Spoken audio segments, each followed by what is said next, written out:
Welcome to the live chat. Hello! Welcome back to the Yes Sir Thinking Podcast. The camera quality is pretty fucking ass, but that's alright. We haven't done one of these in fucking like months, but here we are. Been a while, definitely. We're doing this one live version. Yep.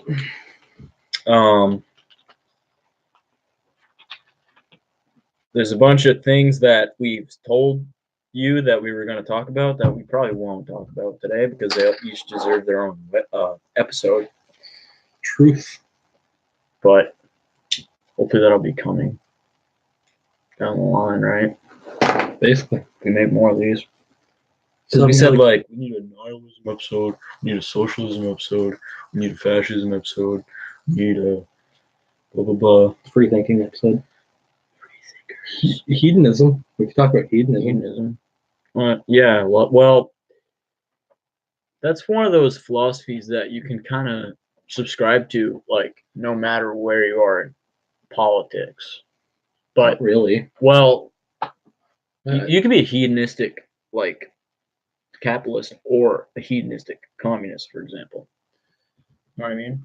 Yeah, but one's more sadistic. Which one would that be? Capitalism, obviously, but and one's more masochistic, which is socialism. But we're doing some metaphors here. Yeah, I would agree with that. Yeah, in a metaphysical way. Like, there's two major types of hedonism. You have masochistic hedonism, you have sadistic. That's an interesting hedonism distinction. But, like, I'd take that in a more metaphorical manner, I'd say. Because, like, sadistic hedonism, you find your joys in life through other people. Yeah. Through sexual exploits, through... I hope they can hear us, dude. Yeah, me too. That's my one. We're gonna test this and see if they can. What, are you gonna play a fucking live stream right now? I want to go on it, yeah. Jesus Christ, Matthew. Says we're alive now. Yeah, they can. Yep. Yeah, we're good. No fuck ups today. So, masochistic versus sadistic hedonism. And as I was saying, sadistic hedonism, you mean, like, hedonism in essence is like living for the joys in life, right? Yeah, right. Yeah, like pleasure is the highest good. Yes. And the difference between sadistic and masochistic hedonism, like in their sadism and masochism are. Masochism is you find joy in causing pain to oneself, and sadism is finding joy in causing pain on others. Same thing can be said in a less pain way for hedonism and sadistic and masochistic hedonism. Sadistic hedonism, wow, I just said sadism. Sadistic really weirdly. Excuse me. Sadistic hedonism is finding a lot of your joys through other people. Like I said, for example, in sexual exploits, more sexual exploits, or on, like, opening yourself up to somebody, or I don't know, being more in touch with other people, like bringing joy to yourself through other people's means, right? Okay. Like sex. It's just the best example I have on the top of my head. Whereas you have masochistic hedonism too, which masochistic hedonism is more like doing drugs and stuff. Like, so it's like internal, like... Yes, it's internal hedonism. Like, it's hedonism that you can practice by yourself. Like smoking marijuana, for example, getting high. I feel like most hedonists do both. Yes, most hedonists practice both. And that's the purity of hedonism. It's you can practice both. You don't have to choose between one or the other. Yeah. I find myself temperamentally living like a hedonist. Yes. You definitely are. Yeah. I mean, honestly, sometimes it seems like you live in your own little world. Yeah, I think, that's a personality trait, I think. Yeah. Whereas you have somebody like me who practices, I practice my forms of hedonism in a more outwardly manner. I enjoy being who I am, and I enjoy showing that off to the world. I guess the better way to put it is introverted and extroverted hedonism, Right. Sadistic and Because even if you are like doing the sadistic hedonism sexual act, what if it's a masochistic sexual act on your part, right? Yeah. Would it still be sadistic hedonism? I mean, the inherent idea of one of the inherent ideas of extroverted hedonism is you want to gift that hedonism to other people too. Ooh, spread that shit. You want to spread your hedonism. So, like in the case of sexual acts, if you're having sex purely to pleasure yourself, that would be a more introverted hedonism. Mm-hmm. But if you're having sex to bring pleasure to the other person as well as yourself, that's extroverted hedonism. Okay, but not all sex is hedonistic. That's true. Just like the nature of the act isn't the pleasurable nature of the act is the hedonistic side of it. But I think the intent is what makes it hedonistic. Yeah, Like if you're doing it for the pleasure of the act. you're intending to find pleasure through it. Whereas, because like more traditionalist ideas of the sexual act are like it's marital. It's almost like a duty. You don't really do it for the pleasure. You do it to breed. I mean, would be the more traditionalist idea of what a sex act would mean. But there have always been hedonists that would practice sexual acts purely for pleasure, not for giving birth, not for reproducing. And I mean, I would say that historically, the sexual revolution, if you want to call it that, with like the birth control pill and actually reliable contraception, actually gave way so that that's actually like a viable option now. Like hedonistic lifestyles have always been a viable option. It's just throughout most of history they've been looked down upon. Yeah. Because, like, for example, in the sexual nature of hedonism, like back in Roman times, practicing hedonism was widely believed. Romans were hedonists. Roman society itself was hedonistic, right? Well, it was really decadent. Yes, it was decadent and hedonistic. The rich people of Rome were very hedonistic people. For fuck's sake, they would bathe in wine.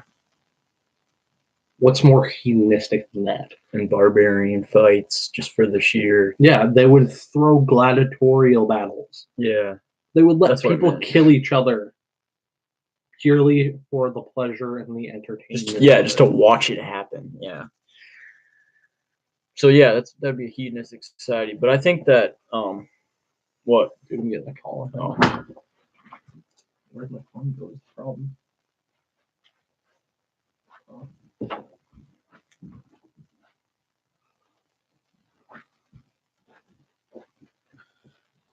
As this happens, my mother is texting me as well. Sorry about that.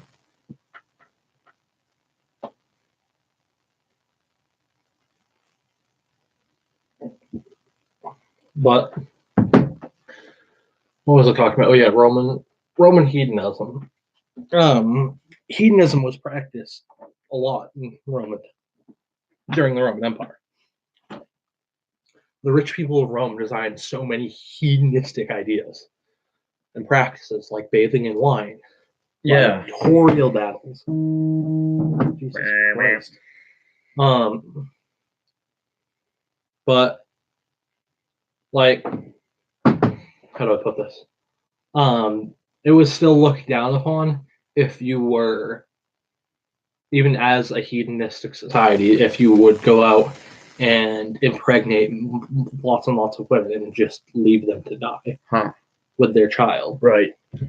Like, if you were going to practice that sort of hedonism, and if you were going to impregnate a lot of women, you were expected by society to raise all of those children. And a lot of people who did practice that sort of thing, a lot of rich men who did practice that sort of hedonism, would take up these sort of foster home like building. They'd create these like foster home like buildings that sometimes would these children would be trained from childhood to become gladiators.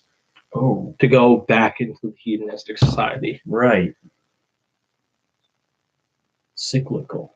Yes, it was a cyclical. Most things are hedonism, if you analyze. Yes. But like, I think in the modern society of us right now, it's like hedonism is almost tied to it's tied to a lot of things. I think it was always tied to like a bohemian rebellion, like hippie hedonism, like Yeah. that type of thing. But also, it seems to be tied to like consumerism now, like capitalist Yes. decadence. Well, that's because in the '60s, the Bohemian Revolution, as you said, the hippie Hippie lifestyle, culture. the hippie culture and the hippie lifestyle, which is inherently hedonistic as well, blew up. It blew up in the '60s. It was huge. Yeah. Like you'll have grandparents that explain to children nowadays how during the '60s they smoked all this pot and they went to these humongous rallies to protest the Vietnam War. It was hippie. The hippie lifestyle was inherently peaceful hedonistic. It was peacefully hedonistic. That's what it was. Right? Yeah, pacifistic, I would say. Yeah, pacifized hedonism.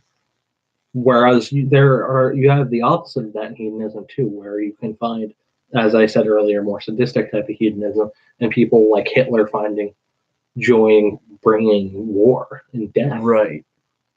But hippies, in the case of hippies in the Bohemian Revolution, these people, this whole idea blew up.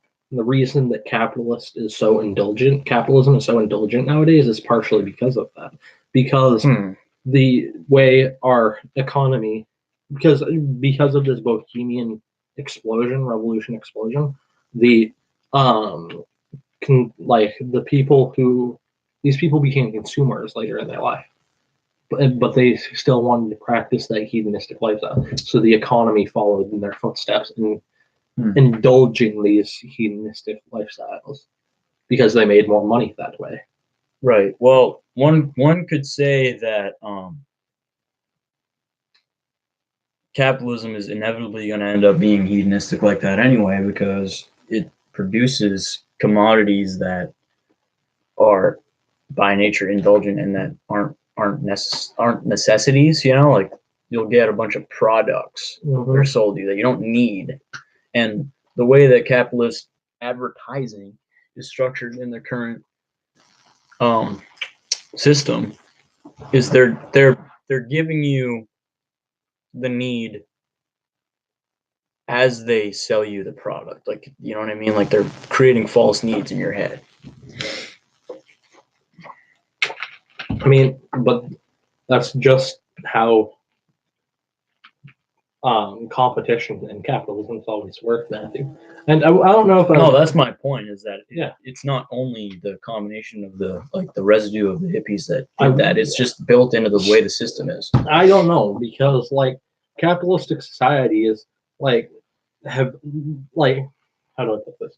It's not. I wouldn't say it's inherently hedonistic. Capitalistic societies can become very, I don't want to say this, but authoritarian. Well, I guess if you have the authoritarian side to it, that will happen, yeah. The idea of capitalism, and the reason we have capitalism, because a lot of our founding fathers, the way capitalism is today, because a lot of our founding fathers were inherently libertarian. And the inherent idea behind libertarianism is having freedoms to practice your pleasures, having the freedom to practice your pleasures.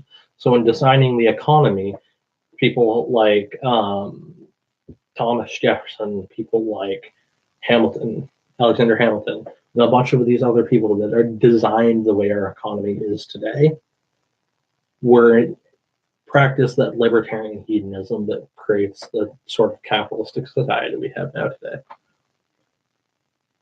So if you take capitalism in a more authoritarian way, take slavery, for example, it's not so much hedonistic.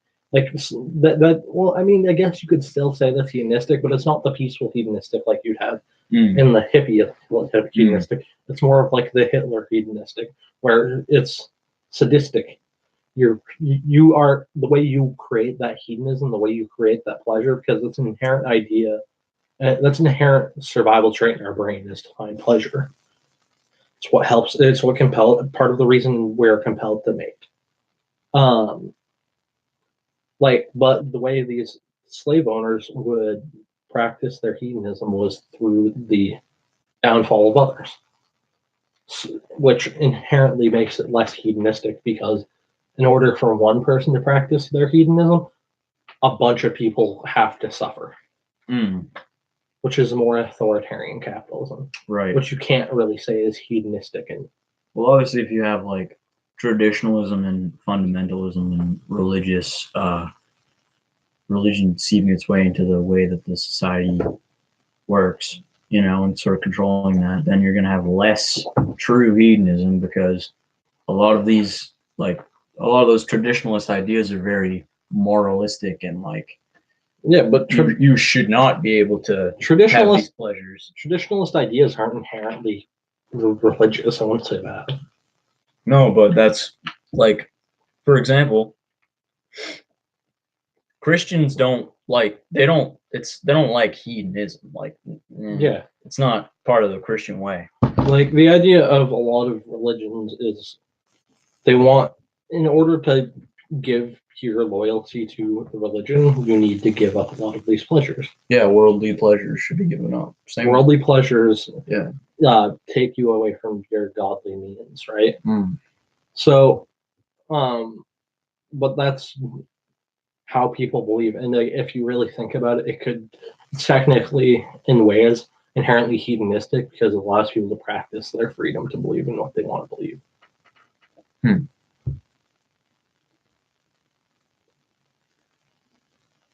Hedonism has many ideas and ideals. Right. I don't think in a theocratic state, I don't think there'd be much room for hedonism. You know what I mean?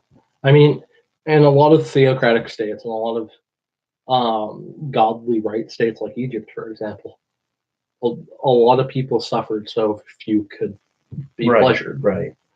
It's a very limited form of it. It's like basically like, I say like a lot. I need to stop doing that, but it's, you have pain for the masses for the pleasure of the few. Yeah. Which isn't, it's not a system that is what I would like to call truly hedonistic, because it doesn't allow, it's not, like you said, for everyone. It's not truly hedonistic, but in a libertarian sort of style, in a libertarian capitalist society, yes, you need to understand the way the system works to be able to practice your hedonism, but that's the only limit to it. And inherently, to be able to practice hedonism, there has to be limits to things. Right. If everybody wants to be able to practice this hedonism, you need to have limits. I would say, like, and I'm not trying to like fight for socialism here because I know that's what I'm trying. Like, it kind of sounds like. Yeah, you're like everyone. That would be the problem, right? For like left-wing hedonism would be like, well, especially in an authoritarian left way, it'd be like, well, the second you're taking more pleasure than the other people in the society are allowed to take, that's too far. Yeah, that would be the issue for left-wing hedonism, right? I mean, like, we all should have the equal amount of pleasures. A lot of the left-wing people believe that in a socialism or communism's case, that the government should supply the needs so the people can supply the wants, right?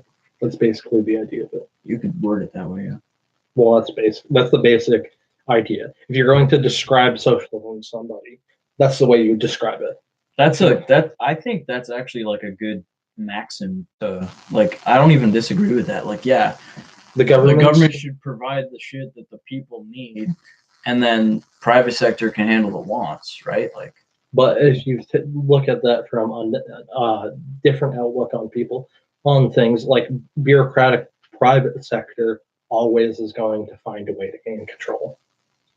That's the inherent flaw with communism.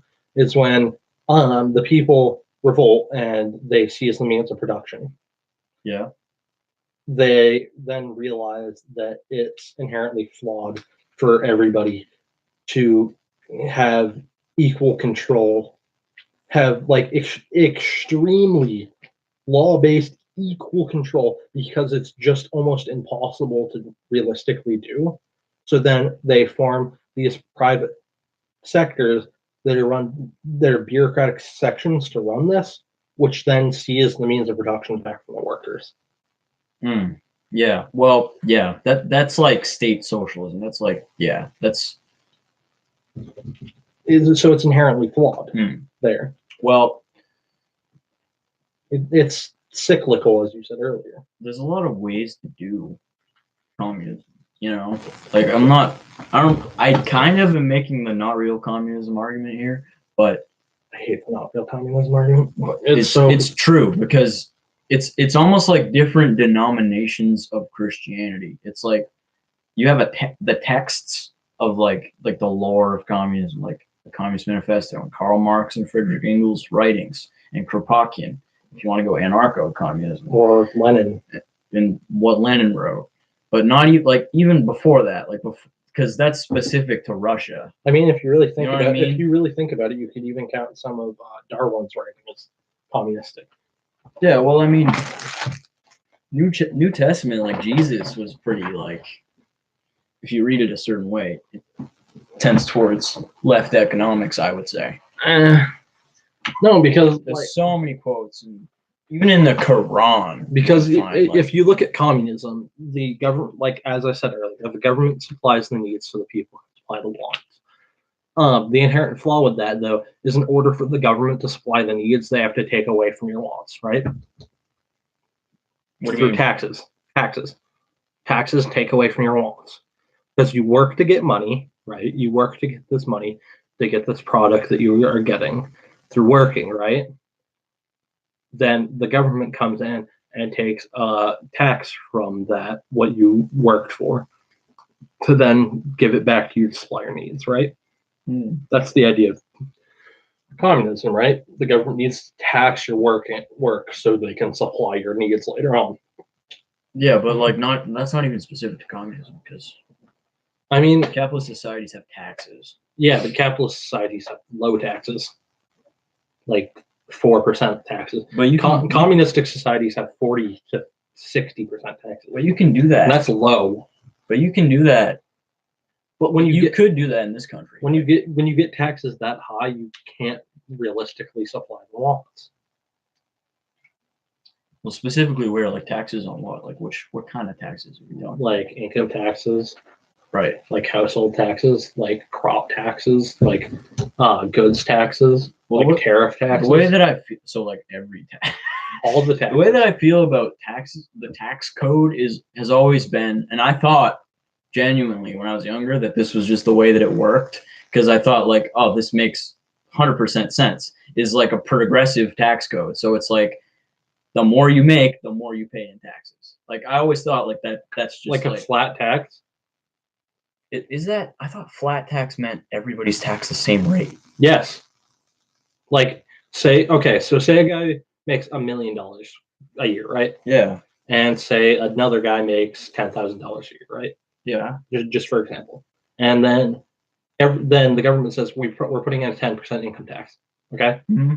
On everybody. Just flat tax, everybody gets 10% income tax for what they make every year. So the guy who makes $10,000 a year brings in $9,000 a year. Yeah. Right? Instead, because of 1,000 of it is taken away from the government. Right. For the government. Whereas the guy who makes $1 million, his 10% tax, he's getting $100,000 taken away from him. He's going back with $900,000. Which, yeah, don't get me wrong, it's still a lot. But if you're looking at a completely fair, unbiased system, a flat tax, taking somebody who makes $1 million every year and taking somebody who makes $10,000 every year, and taking away, what did I say, 99,000 more dollars from the guy who makes $1 million is inherently unfair for the guy who makes $1 million than the guy who makes $10,000 a year. Wait, say that last part again. What are you saying? So the guy who makes $1 million gets $100,000 taken away for the income tax. Yeah, and the guy who makes $10,000 gets $1,000. Right. So it's inherently unfair for the guy who makes $1 million to get $999,000. $999. Wow, I'm getting this wicked wrong. $90,000 more. 900,000. Yeah, I said 900,000. I messed up. To get 90,000 more, 99,000 more dollars taken away from them than the guy who makes $10,000 a year. That's a weird way to look at it, though. No, it's not. Because like that's not really what it is. Yes, that is. Mm. Because the guy who makes $1 million is getting $99,000 more dollars taken away from him than the guy who makes 10,000. But the guy who makes 10,000 doesn't have 99 more to get taken away from him though. So he's in debt. Yeah, but that's not the station put you in debt. The way I see it, frankly, is like 10% is high. 10% is very high for a tax in a country, in a capitalist country. Like if you're looking at an income tax, most of the time in capitalistic countries you'll get anywhere between 3 and 6%. Well, what's the income tax in the U.S. right now? I'm pretty sure it's 6%. Income tax U.S. 20. I'm not sure, honestly. 10% is high. I would disagree. I would fight against 10%. 2019 federal income tax brackets and rates from Forbes. Let's find what they are here.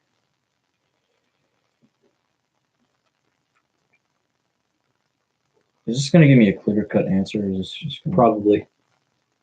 But oh yeah, there's a bunch of different categories. The highest one is 37%. Yeah. From it's ridiculous. It's like a socialist. That's from people who make like a single person who makes $510,301 or more. Yeah, that's ridiculous. Is it though? That is massive. That's almost socialist. Arguable.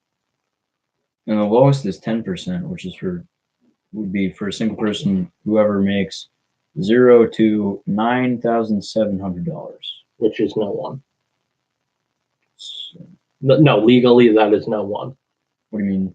Because anybody around the country because I think the lowest minimum wage is $8.50 in one of the states. So you put that in for a salary that they make a year, they make something like 14 grand a year. Okay, so like they just have that for like completion purposes, I guess? Yes, they do.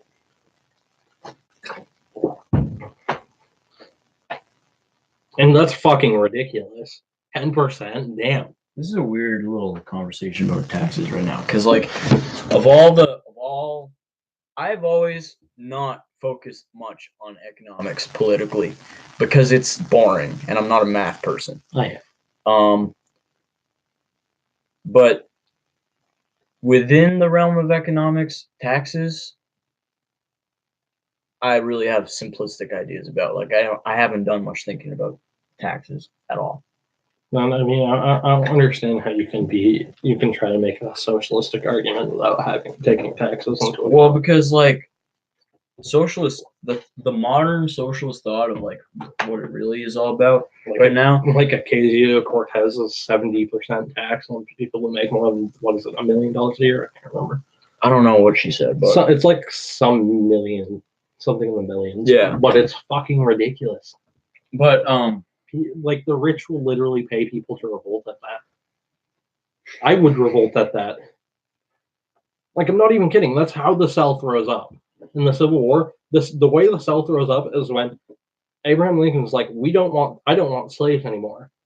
The rich slave owners in the South were like, hey, people from our town will pay you to take up arms and start shooting people from the North. That's literally how the Civil War started. So like how does it work though in a system where you have like such low taxes? Like what is the government doing? Like what I'm just going to ask you a general political question to really narrow this down. What do you think the role of the government should be? To make and enforce laws and to protect its people. Okay. The inherent job of the government, in my opinion, is to make sure it stays the government. What do you mean? So there's 4 major ideas to create a government, right? You have population, territory, sovereignty, and wow, I'm forgetting the last one. Fuck. I think it's like economy or some shit. Yeah, but that would make sense. You have the four major ideas to government. So the job of the government, in my opinion, is to ensure they keep the formulas intact. Okay. They need to keep their people sovereign, Yeah. which is to protect the people, protect their people, Right. and to make and enforce laws, right? Territory, right? Yeah. Protect the people, protect their land. Population, and ensure that some people come in, some people leave, some people just stay wherever the fuck they are. Population. Hmm. And then economy. A very, very small tax can make sure the economy doesn't collapse and people are fucking starved to death. Don't fucking starve to death. That should be the entire role of the I don't think a government. small tax would stop people from starving to death, though. Really doubt that. Because, like, when you say protect the people, what people on my side of things would really add to that would be also protect the people from predatory corporations. You know what I mean? And Fucking protect the people from corporations that want communism. to pollute their environment and build pipelines through their backyards. Yeah. And pretty much steal from them by taking their surplus value of their labor. And that's when they punish those companies, and they punish those toxic companies by raising their tax rates, by tariffing their products. But you don't want the tax rate to get too high, is your thing. So how do you I don't want the tax rate of the people to get too high. So corporate taxes, you're okay with us being like, all right, we'll take this. Like, no, like don't get me wrong. I still think there should be lower taxes for corporations. But when a corporation decides, you know what, we're gonna dump fucking, I don't know, raw sewage into this major river in this town that is all the clean water for the town, the government can step in and be like, anything you want to send out of the country is now getting taxed. We're taking more money from you every quarter. We're doing all this stuff because you're fucking with the sovereignty of this town. You're messing with the inherent job of the government. But what about just making those things illegal? Like it's not that we're just going to punish you for doing this. It's literally like, you can't do this, or we're going to shut you down. I mean, if you put on enough punishments, like if a corporation decides, hey, we want to do this, and the government will step in and be like, no, you can't do this, or else we're going to do this to you, and they're going to be like, okay, we're not going to do that. Whereas then they go to the government and be like, where can we put this then? And the government should help find a place to put it. So you're not really like one of those people who's just like, oh, let the free market decide. No, I like the way our capitalism is now. Oh, you're one of the few. Like, not many people like it, even on the right. You know what I mean? I mean, I don't like how high the taxes are. I think the taxes should be lower, and I think the government is gaining too much power. Really? Yes. Because I'm on the total opposite end of that. I'm like, no, the corporations have all the power. Yes, but the corporations. Why? Because they own the politicians. The corporations basically are the government right now, which it's I think is fucked up. Corporatism. Don't get me wrong. The basic idea for government is to protect its people, right? It's to protect the rights of its people. When a corporation steps in and is like, yo, we're going to take away this right, we're going to do it really slowly and secretively so that people don't notice, that's corruption. And that's when the smart intellectual people will step in and be like, hey, you're doing this, you can't do that. And the government will be like, yeah, you can't do that. Because, or the people will step in and be like, hey, yeah, you can't do that. Because you know what happens when the people start hearing about the corporation doing something really fucked up and trying to take away the people's rights? The intellectuals spread the word and the people stop buying shit from them. You know what happens to a corporation when nobody's buying shit from them? Right. Corporation goes bankrupt. Right. So that corporation doesn't do it anymore. That's what the BDS movement is all about, to boycott, to get schools to boycott products from the state of Israel because it's an apartheid state and they're oppressing the Palestinians. Same idea. I mean, that's a different story. Israel is its own sovereign state. Right. They're So like boycotting products from a whole country. Like yeah, and it's their right to do that, but like when they go in and start raiding those shipments from Israel, that's when the government steps in because that's illegal. But yeah, they can. don't just raid people. That, but if they're just boycotting it, if they're just like, hey, we're not going to buy your products anymore. Then yeah, that's completely fine, and we should do that to the same thing as corporations around our country that are fucking corrupting the government right now.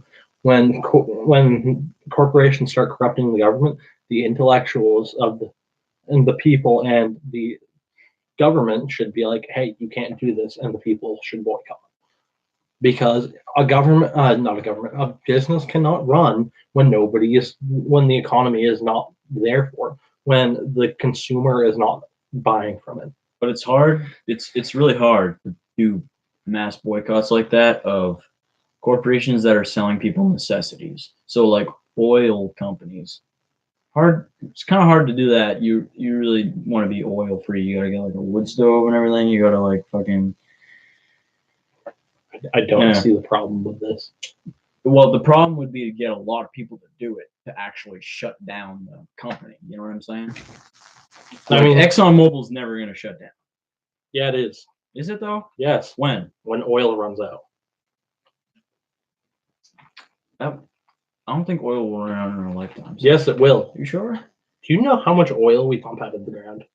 Yeah, too much. But by the time we're like, I honestly won't be surprised if like by the time we're 60 that there's not going to be any oil left on this planet. Yeah. And fucking oil companies are going to be paying fucking Elon Musk to be sending rockets to Mars so they can start mining oil. But do you understand what I mean though? Like ExxonMobil's not going to shut down due to it not being able to sell anybody anything.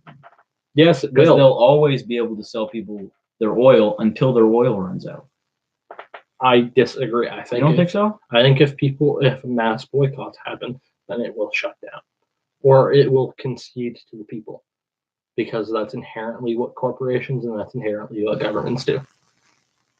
Corporations rarely historically like cede to the people though, like especially in this country. Like it takes a heavy hand. Yeah, corporations conceded to the government, and when the people start, when you start getting small boycotts, the government notices, and when the government notices that, oh, this boycott makes sense, they start supporting that boycott, and then that boycott gets bigger and it gets bigger until eventually, that company concedes to the people or it shuts down.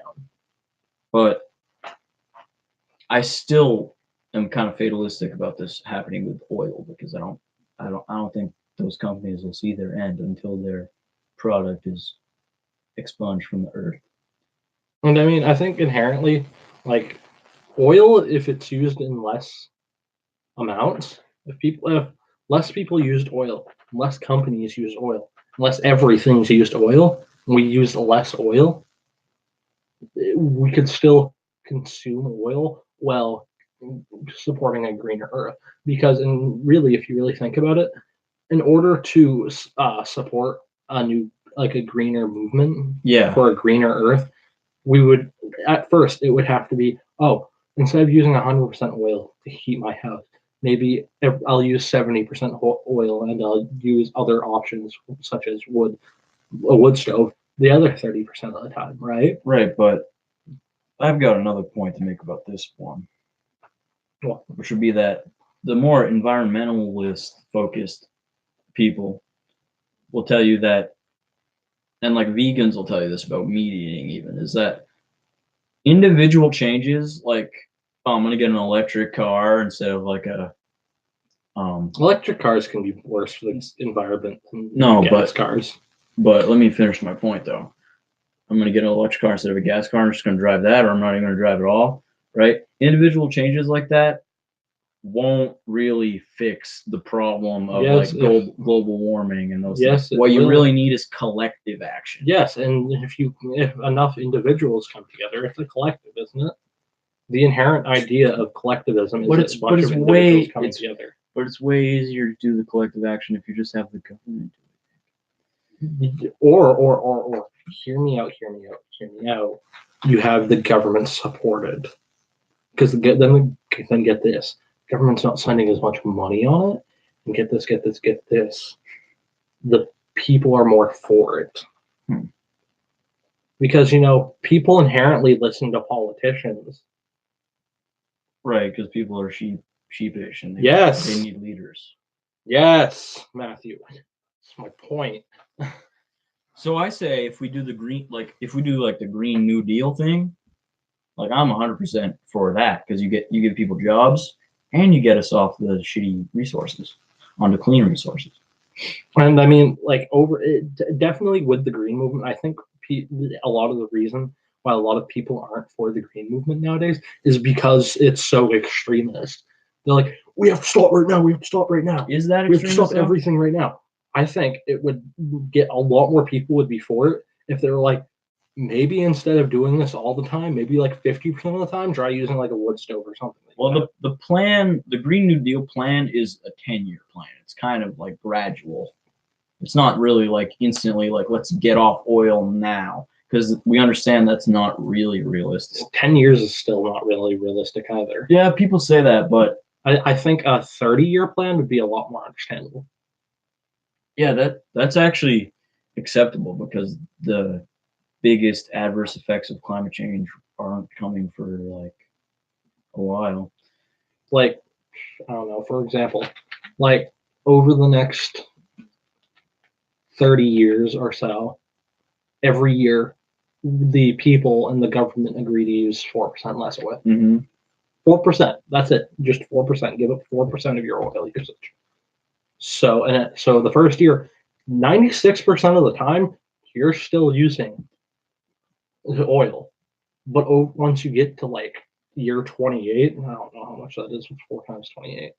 That's 4. You're using 4%.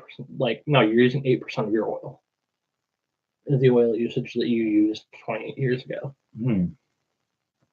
It's a lot more realistic. And over that time, by that time, it wouldn't cost the government so much to support it. So the government would be more willing to support it. And the people would be more for it because it's less extremist. Because the inherent problem with extremist beliefs is that the collective doesn't want to go for it. Collectives want more limited and rational idealisms. Right, but like that's the idea of collectives. There's a bunch of ideas that the real progressive left, like the Bernie wing, like my side of things, wrong side proposes that really aren't extremist that everyone else claims, especially the mainstream media, to be extremist. Like these things, like the universal healthcare plan, would save $2 trillion than the system we have now. And that's the part they don't tell you when they say it would cost us $32 trillion. They don't tell you that the current one costs us $34 trillion in that time span. So I think people should just pay for their own healthcare. Well, Nick, you can't say that, dude. That's real cringy because the a lot idea of people of insurance, can't, though. A lot of people can't, the idea of insurance. But the insurance companies are predatory. We know this. So they're profit making. So boycott the insurance agencies. Then what are you gonna do? Die? I mean, not go to the hospital, Nick? What do you mean? Certain people, sometimes people die, Matthew. I'm not saying that to sound fucking crazy, but I mean, like a lot of the things involving that are why people see insurance companies as corrupt, especially health insurance companies, is the fact that a lot of these people that say these insurance companies are corrupt are also people that are trying to are keeping their grandfathers on life support for literally fucking years. You know how much does life support cost? You know how fucking high your insurance agency has to raise your monthly to make sure that they can support this? Like a fuck ton. Like a metric fuck ton. But we could eliminate the problem of the premiums with the universal system. Yeah, but that's going to cost the government so much when we're already in debt, Matthew.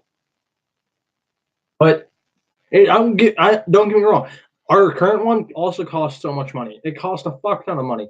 That's why I'm saying it costs more money. If you just have insurance agencies, get this. If you just have insurance agencies, right, and you just and you're just paying for it, there's absolutely no government funded health insurance, then for fuck's sake, you can boycott these health insurance companies that are fucking raising your rates a fuck ton. Or you can choose to accept the fact that you're a 104-year-old grandfather that has fucking 4 different types of cancers and has been on his deathbed for 3 fucking years. You should pull the plug. But that's not the story of a lot of these people who can't afford the health care. It's not really that. It's like, I can't pull the specific examples right out of my ass, but it's not old people dying of old age. It's sicknesses and shit like that. Yeah. And injuries that people can't afford to go to the hospital for. And then the companies are just like, sorry. It's like, I mean, the inherent idea of capitalism is competition. I know. And sometimes in competition, terrible things happen. Yeah, sometimes competition is not good. Yeah, but when you look at the alternative and of like What, cooperation? That's the opposite of communism? competition. When you look at the alternative, such as, for your example, cooperation. Yeah.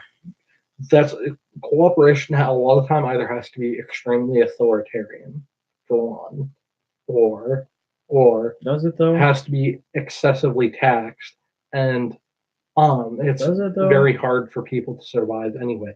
That's why when you look at things like Soviet Russia, people were starving to death under Stalin. But communist Cuba lowered the taxes. Like, they lowered some of the taxes, right? They were able to like eliminate, I can't remember what tax it was, but they were just like, yeah, we don't have that. And that was actually like a relatively productive system that they had. Well, Like they were producing like world-class doctors, if bro. Their I'm universal correct, healthcare if and I'm universal correct, education combined. You know what I mean? if I'm correct, it was they got rid of the house, like living in your house Yeah. tax, right? I can't remember what it's called. Property tax. Yeah.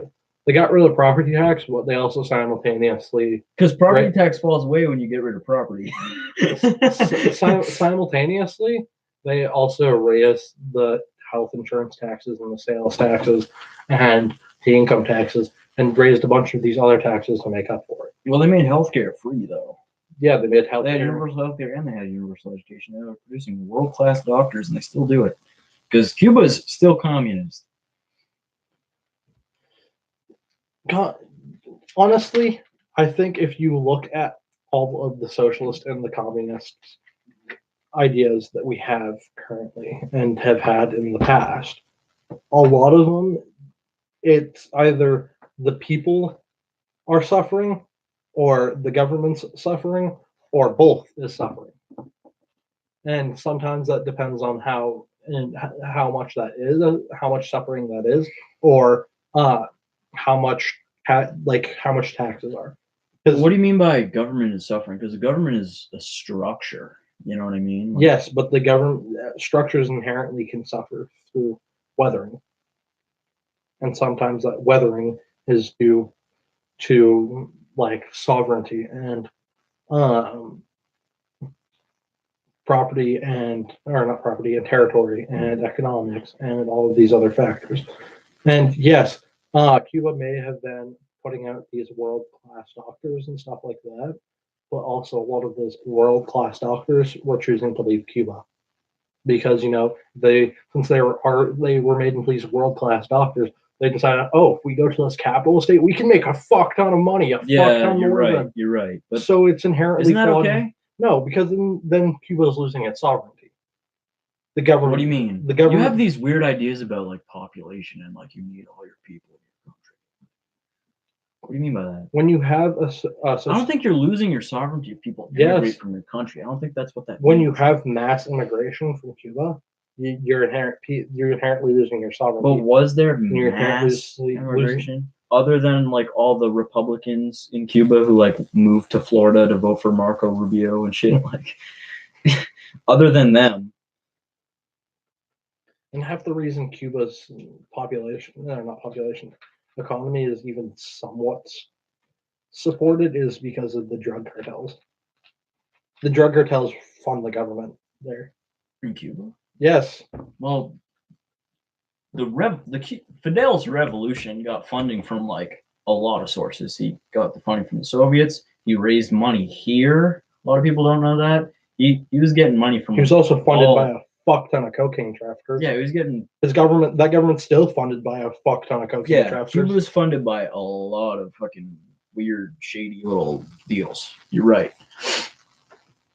And like I said, inherently, a lot of people who do get these educations, these free educations, decide to leave Cuba because they understand. Oh, since I've gone to college for free and don't have any debt for this, I can go to places like America, or I can go to places. But you gotta understand. Hold on, Britain, you gotta understand have this. capitalism, and that will have a higher need for these things than Cuba does, because you can get this stuff you can do this, get these educations for free in Cuba. They decide, oh, I can go make more money in other places. So yes, you're getting that mass immigration out of Cuba, while simultaneously getting that shady funding for the government. That's the only reason why the Cuban socialist government has worked.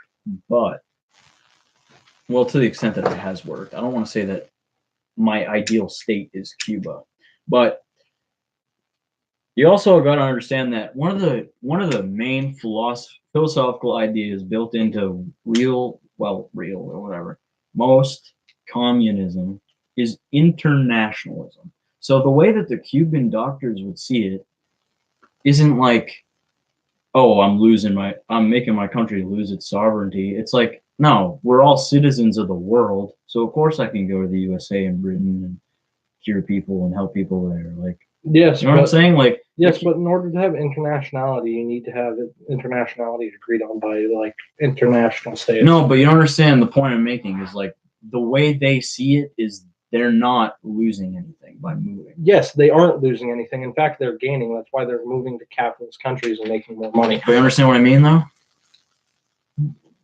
I get what you're saying. Like, it's not really losing sovereignty if the people don't really care about the sovereignty being losing. It's not the people that care about that, though. It's the government. The government needs to sustain its sovereignty to sustain its statehood and to sustain its government. No, but like, it's not the people that care about it in that case. It's the government itself. Because the government as a structure is being weathered down and broken apart by these people leaving the country. But the idea of national sovereignty is subordinate to the idea of international unity in a communist government. So they don't really care. Yes, they do. It's not consequential. That's why when you look at Venezuela, for example, they're literally holding people into their country. Well, the reason why Venezuela is in shitty conditions is because of the corruption there. It's not because of. You don't think Cuba's corrupt? It's literally funded by drug cartels. Well, I don't think any modern state is not corrupt. I don't think any modern country is not corrupt. So you can't box me in that corner because I can. What do you mean? It's inherently easier for socialist and communist countries to become corrupt. That's why it's taken 300 years. Then why are we so corrupt? Because we legalize bribery, bro. It's capitalism. Oh, whatever. Money is free speech. That's their argument for not making campaign donations illegal. Is money is free speech. My idea with can't get more capitalist.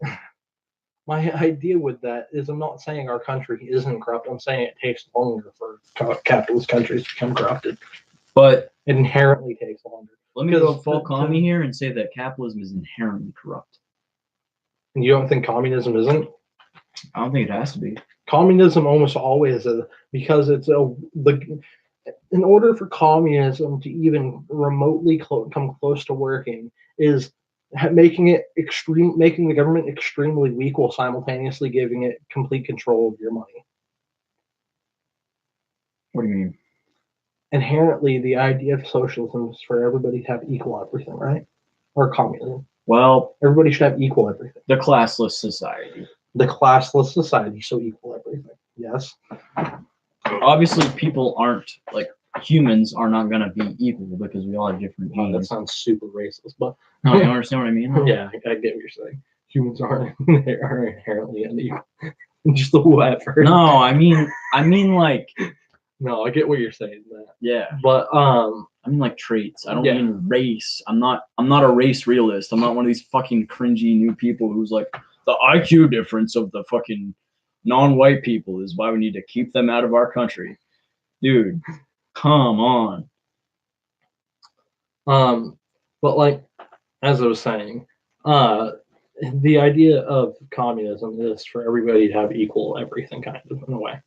Everybody's equal in every possible way. Economically. And other ways too. Like, that's the hardest part about it. Economically, for everything to stay equal is very hard, right? Whereas if you look at freedoms, for example, our God-given freedoms according to our founding fathers, freedoms are easy to keep equal because they don't have currency, right? Yeah. When you have a currency-based system, which is any economic system, but is it really that easy to keep the freedoms equal when you have a system where people can develop themselves into hierarchies and then impose their power over others? like, are you talking about businesses? Yeah, I'm talking about capitalism. It's our freedom to start businesses. It's our freedom to create this hierarchy. Well, I guess freedom. you could also say it's the employee's freedom to be exploited, but You don't have to work where you work. that's an illusion of choice, though. You can't, in our country today, you have to get a job because you have to support yourself. You can also move out of the country. Well, where are you going to go where you don't need to get a job? Nowhere. Like a communist state. No, but communism, you still work. You just work for the government. That's so it's true. not working. But it is working. If everything is the government, But then it's labor. You're working. You're putting yourself out there in the fields, bro. You're picking shit. Yeah, but then you have people like Stalin who sit down pretending that they're the government and just do nothing all day, taking away from the labors of the people. Stalin didn't do nothing. Yes, he did. Stalin gave a lot of orders. So he told other people to do things. You're right, yeah. Well, that's dictatorship, though. You're gonna get somebody sitting on their ass all day in any dictatorship. Cuba does the same thing. Venezuela does the same thing. Every communist state ever does the same thing. I love how we went from hedonism to Yeah, this is like a weird hybrid episode. It's like we talk about hedonism, we also talk about economics. But as I was getting to my point, fucking when you give the government that much power, right? Okay. But also try to limit their power as much as you possibly can. Yeah. It makes it way too easy for an authoritarian person to gain control. Well, isn't that just the way the revolution would go anyway? Is that one like charismatic, vivacious figure is gonna. And that's the inherent problem to the workers' revolt, is that the way revolts happen is one or a group of charismatic figures to say we should do this because this and this is corrupt, right? Yeah. That's how every revolution starts. And then in the case of communism, well, they sort of grab the reins of the discontent of the people. Yes. Yeah. And well, they point out this discontent of the people to the people because people are sheep. Pardon my terminology, but the inherent idea to revolution is that these charismatic figures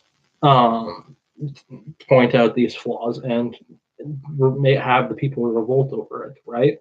And then when these people have to win, are successful in their revolt and win, they either have to look at the problem that everybody has to do and vote and govern everything, or a select group of people can. And then once the select group of people get that taste of power, get that bloody taste of power in their mouth, yeah, they are corrupted by it and thus become authoritarian. Well, and create dictatorships like Stalin, like I can't remember the Venezuelan dude's name. Why am I forgetting his name? What is his name? The Venezuelan dictator. Yeah, me too. But and that's why you get so many dictator communist states. Well, that's not the only reason, because people like Lenin, and especially like Stalin, personality-wise, as far as history tells us, we're super ruthless and just totally willing to employ violence. Yes, and that's part of their character. Their very ends justify the means. Yes, that's part of their charisma. But what I'm saying is, people like that are temperamentally more tilted towards the type of person who would get power drunk. So just by the nature of the fact that these are the types of people who lead revolutions, these are also the types of people who become dictators. Yes, and that's the thing, Matthew. When like people a lot of the time will misunderstand that idea of charisma. A lot of people will see that sort of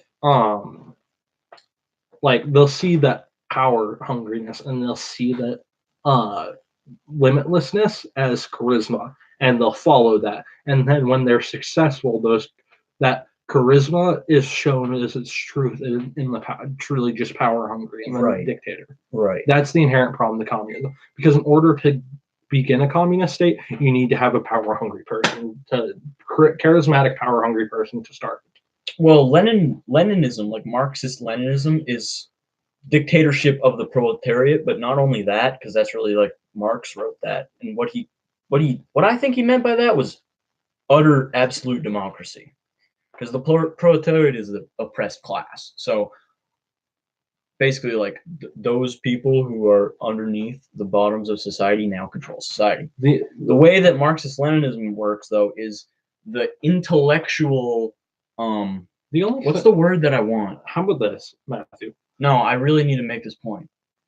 I'll concede to you. The radical intelligentsia are the people who should dictate the society. That's what Marxist Leninism is. But the radical, because Lenin was an intellectual class person, so what he thought was the people like me should control the state. The radical intelligentsia are also people who lack the charismaticness or charisma to start the revolution in the first place. Not necessarily because people don't want to follow that. Not necessarily because the people wanted to follow Lenin. He was the radical intelligentsia. That's why he said they should control it, because it was him. He was born into an intellectual class family. He kind of, honestly, he was well off. He wasn't like a poor guy who revolted. The people.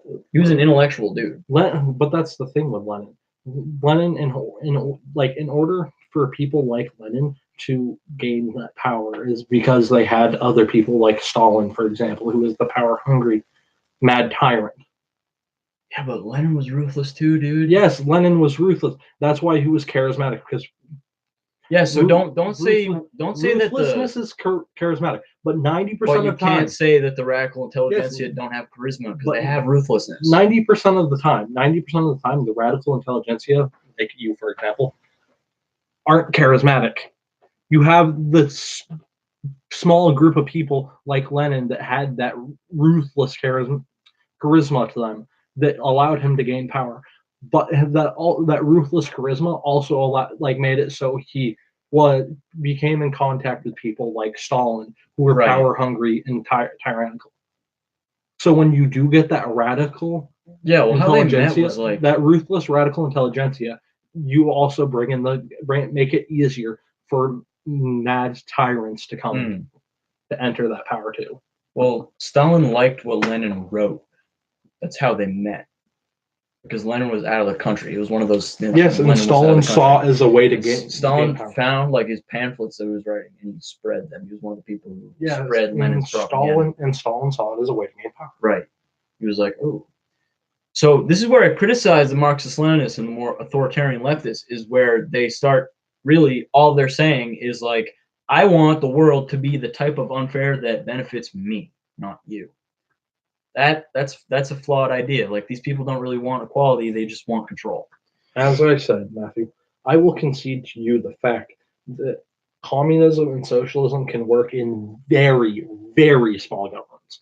And by very small governments, just groups. Like, I think Luxembourg is probably the biggest country that would ever be able to control communism. Well, Catalonia had communism for a little bit until they got fucking crushed by Spanish fascists. Exactly. Like, because, communism makes it way too easy for authoritarians to take over. Well, they didn't get taken over. They got brutally destroyed. So they got taken over. They got brutally destroyed and then there's taken over. But the idea behind the Spanish fascists was to take over. Right. Well, yeah. The idea behind that fascism in general is really taking over shit, right? Yes, and that's but their communism made it too easy for the Spanish fascists to take over.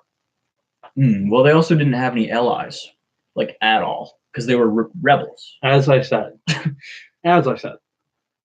Luxembourg is probably the biggest country I think that could ever support a working communism. Okay. Let's try it, dude. Let's move there, set up the fucking socialist state of Luxembourg. But when you get bigger countries, The SSL. when you get bigger countries such as Russia or America or Britain, or France, or literally anything bigger than Luxembourg, Yeah. communism just can't work. Well, I think authoritarian leftism is really what doesn't work. That's really what. I think libertarian socialism doesn't work either. Are you sure though? Yes. Because in that one state where they had it, it was working until they got destroyed. Yes, but wasn't it a very, very small state? It was a small state of rebels. Yeah. So would you say that like I libertarian communism would? Like I said, libertarian socialism can work in very, very small states. Like I can't remember the name of the country, or Luxembourg. But what if you have a collection of small states? Even in a confederate coalition. Even then, corruption is a lot easier in bigger states. Right, because who the fuck is going to control everything? And when you have that sort of alliance, and then somebody does come in and be like, hey, we should fight these guys because they did this to us, then, this tiny big alliance splits in half and starts a big war. And eventually the authoritarian takes over. Because authoritarians, get this, authoritarians are inherently more strategic. Think so? Yes. They're inherently more tactical minded. Because a lot of the time, tactical minded people tend to be more authoritarian. Yeah, yeah. Obviously, we can't prove that with a stat, but yeah. I mean, I think I'm one of the outcast in that situation because I'm a libertarian person. But you can buy that for me. Yeah, I'm a libertarian person, but I'm also very tactical minded. Right. But that's because I'm more math based instead of English based like math. Right. Which, yeah, there's a weird left-right thing going on with that. Yeah, that's another cool thing.